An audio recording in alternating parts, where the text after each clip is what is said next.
মির্জাফরের মৃতদেহ এইখানেই সমাধিস্থ করা হয়েছিল। শুধু মির্জাফর নয়, মির্জাফর এবং তার পরবর্তী মির্জাফরের সমস্ত বংশধর, প্রায় সমস্ত বংশধরের সমাধি রয়েছে এখানে।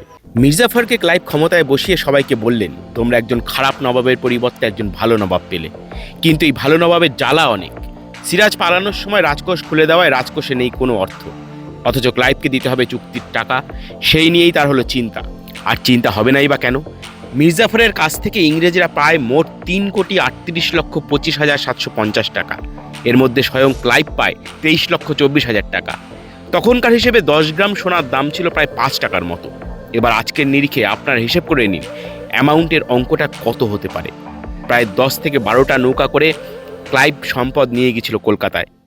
মুর্শিদাবাদ ইতিহাসের দুটি মূল অধ্যায়, তার সংযোগস্থল যে নবাবকে দিয়ে যুক্ত, সেই মোহাম্মদ মীর জাফর আলী খানের সমাধি হচ্ছে এইখানে। তিনি এইখানে শায়িত আছেন। এখানে প্রায় 1100খানা কবর রয়েছে। মির্জাফর এবং তার পরবর্তী বংশধর, তাদের সবার কবর রয়েছে, প্রায় সবার কবর রয়েছে এখানে। কারণ মির্জাফরের বড় ছেলে মিরন, তার কবর কিন্তু এখানে নেই। এই কবরস্থানে মীর কাসিমের সমাধিও নেই।